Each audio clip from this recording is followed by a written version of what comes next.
Hey guys, welcome to the first ever TEW save on my channel. We'll be playing as WWE and we'll be kicking off the new era.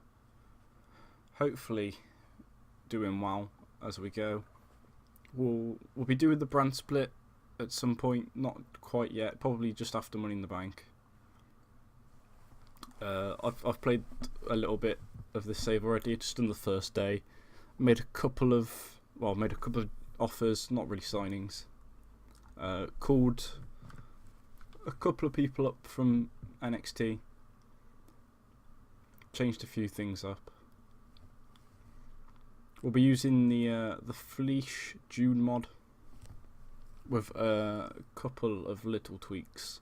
Nothing too groundbreaking. Mainly just changed some of the TV shows. I've changed the shows down to 2 hours each, with and got rid of main event and superstars. The main aim for this series will just be to see how I can do with the brand split with Raw and SmackDown. Hopefully we can build WWE up. Current size at the moment is international. This is our importance and our popularity across the world. I feel like we'll drop from international because you need 71 importance in 8 regions of America out of, I think it's 11 regions in America, and you need cult size in at least 3 other game areas. So currently for us, I think that's Canada, Mexico, and Japan. But if any of this drops from our save, then I think, from our first show, I should say, then I think that will drop down. The fact that our storylines haven't got any heat at the moment, I feel like that might drop us down. Because if I show you storylines, you'll be able to see that we need at least 3 storylines with more than 77 heat to meet the demands of the fans. Obviously currently none of them have got any on. You might have seen a couple of little spoilers there on who's in what storyline.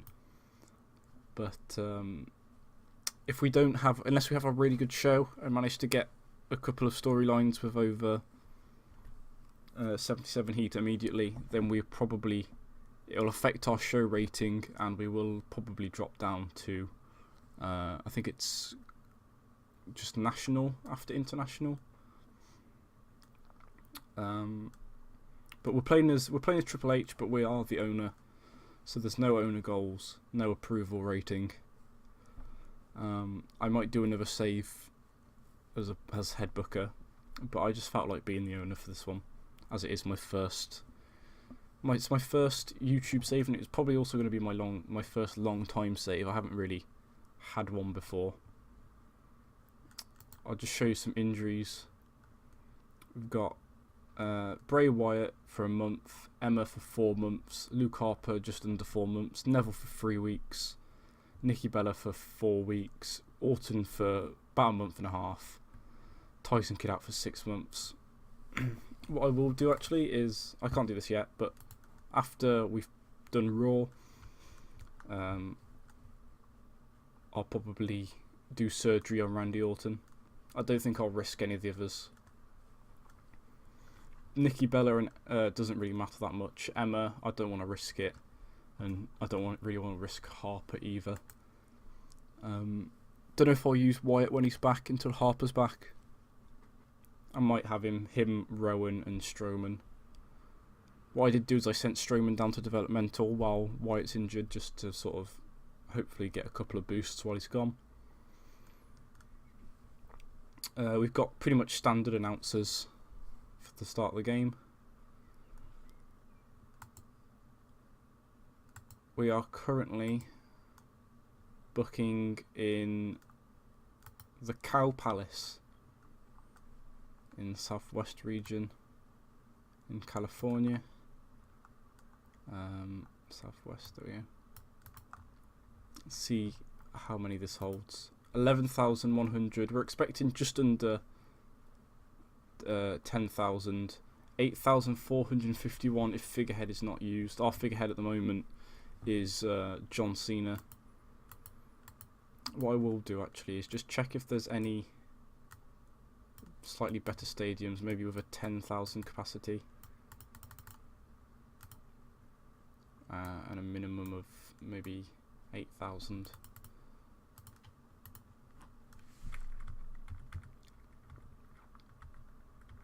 I think we'll use this one. We'll use Oasis Hall. Slightly smaller. If we do get the maximum, then we'll be capped out. But if not, we won't be too far under. So this is the card. Just did it before we started recording. This is the card for the first show we've got, taking 125 minutes. What I might do is just add a little pre-show match. I think I'll add a pre-show tag match just to sort of get as many people on the card as possible, hopefully get some improvements. So I'll see you in a second.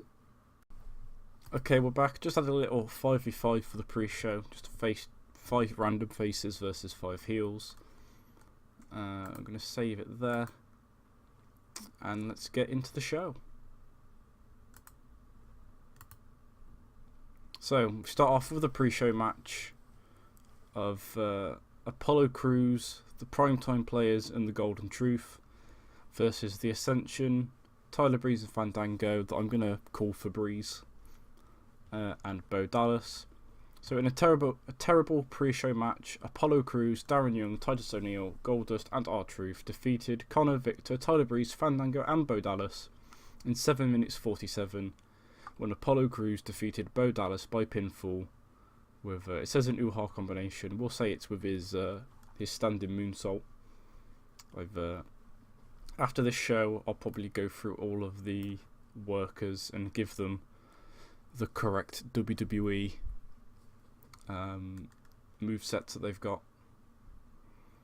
So, best performer was Goldust. Worst was Bo Dallas, but he picked up the loss, so it doesn't really matter. Quite a lot of improvements. Fandango performance with Connor and Bo Dallas, and Apollo Crews all performance. Tyler Breeze and Rumble, Goldust and technical. Glad that Apollo Crews got some. He's someone that I might look to push in the future once I have something for him. Bo Dallas could be someone that we build up. Might go on a little mini winning streak. So on to the first segment of the night. Seth Rollins, basically telling, coming out at the start of the show, telling the WWE Universe and all the fans in the arena that he's going to win his title back from Roman Reigns no matter the cost. It went off script, did a masterful job improvising interactions with the crowd, got an 85B+, solid start to the show. So we go into the first match. It's a Money in the Bank warm-up between Alberto Del Rio and Cesaro. So in a battle that had good wrestling and a decent reaction from the crowd, Alberto Del Rio defeated Cesaro in 14:55 by pinfall. Times when there was a definite lack of psychology on display, the match had a tendency to drift. Alberto Del Rio and Cesaro have both very solid in-ring performances.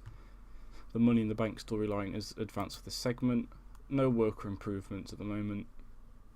Put this on a technical masterclass. Looks like they did well with it. Cesaro obviously very technical wrestler.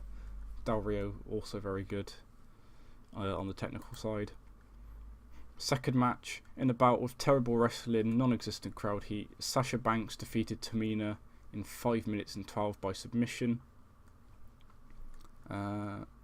Sasha Banks, Tamina not really suited to the gimmicks. Tamina off her game.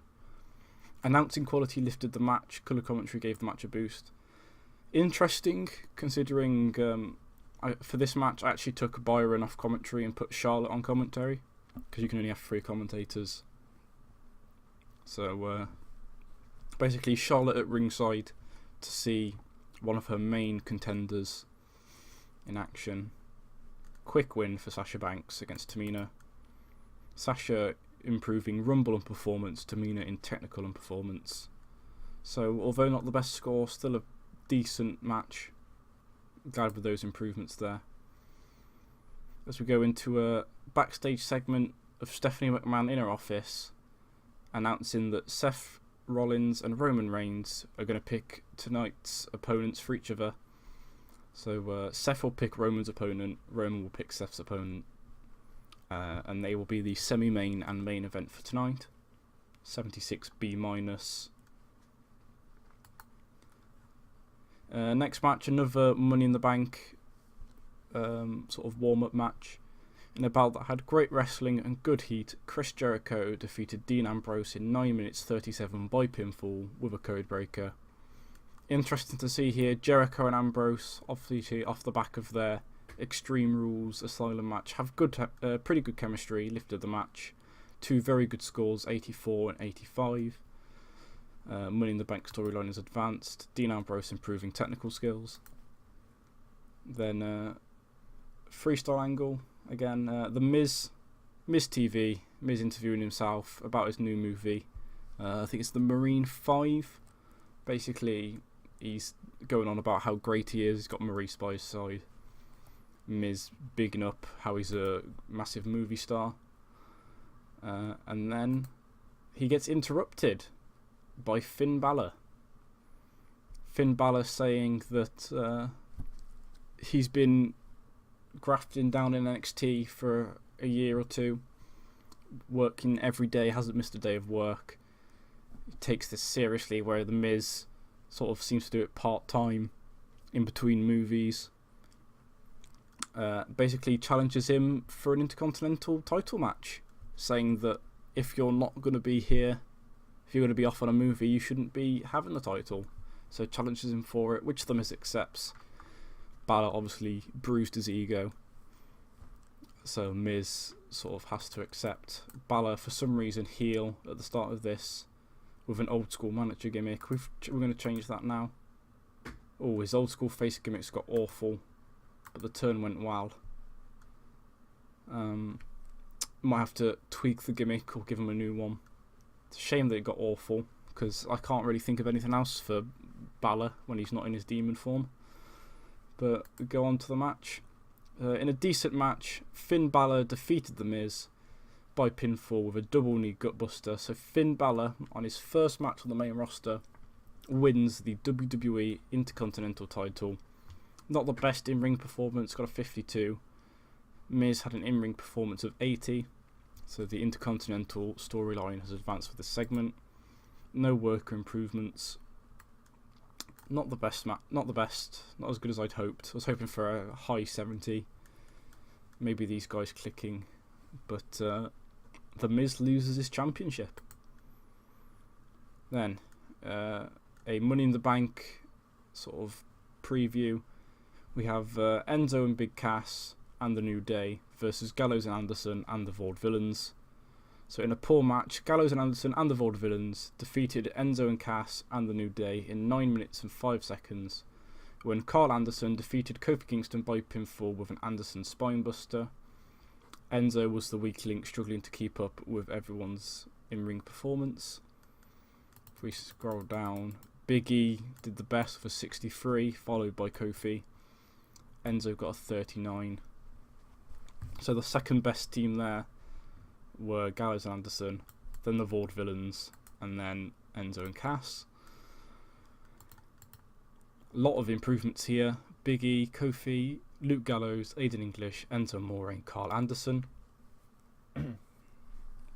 So really the only ones there that didn't, Simon Gotch and Colin Cassidy, I think. Yeah. But a 62C.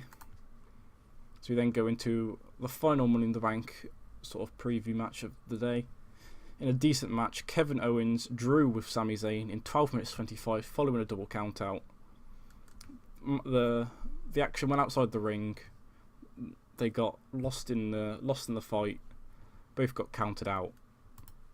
Sami Zayn improved in Rumble and performance before they both brawled to the back, eventually getting separated by security and refs on the ramp, or just backstage. 76B- there. As we go into our semi-main Roman Reigns has found Seth Rollins an opponent. It's Dolph Ziggler. So in a bout that had good wrestling and a decent reaction from the crowd, Seth Rollins defeated Dolph Ziggler in 11 minutes 25 by pinfall with a God's Last Gift. Very good in-ring performance from Rollins, decent from Ziggler. Storytelling match, very little drama flow to it. So maybe not quite enough psychology in Rollins and Ziggler. Though Ziggler doing well to improve in Rumble, flying and performance. Another 76B- as we go into the main event. Oh no, sorry, we've got a little segment before that. We've got AJ Styles and the club cutting a promo on John Cena. Got a 70C+. No work improvements. In the main event, bout that had great wrestling and good heat, Roman Reigns defeated Sheamus in 10:37 by pinfall with a spear. Nobody in the ring had the skill in psychology to create a proper flow. Match became a disjointed mess. It's a shame considering it apparently had great wrestling and good heat. Roman Reigns in ring performance 82, Sheamus 85. Roman Reigns improving in Rumble and Sheamus in performance, which gives us a 66C+ show. General feelings that WWE don't have enough interesting storylines going on. Increased our popularity in 6 regions, lost us popularity in 18 regions.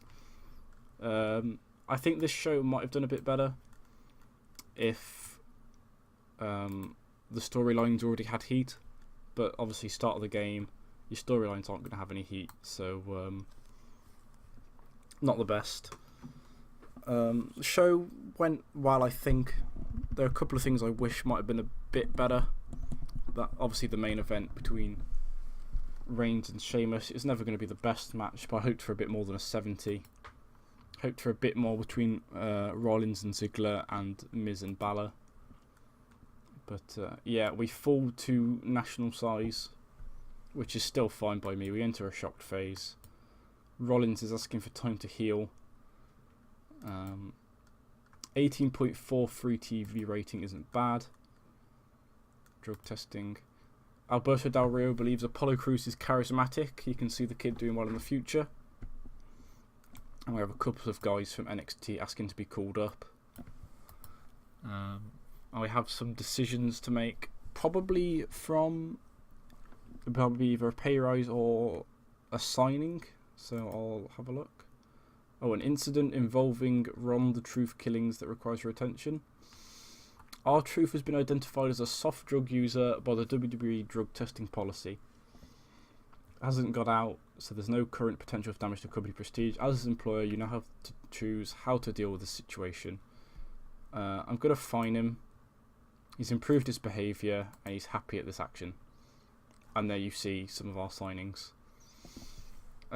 Probably some ones you'd expect in there. Probably a couple of surprises. But most of them will be filling out NXT for when we call people up during the brand split, which will be done on the Raw after Money in the Bank, which is Sunday, week 3 of June. So Monday, week 4 of June will be the brand split. That's all for this episode. I will see you guys soon, where we will be doing SmackDown. Can Finn Balor hold on to the Intercontinental Championship? Will Miz get his revenge before he goes off and shoots his movie? You'll have to find out. And I'll see you next time.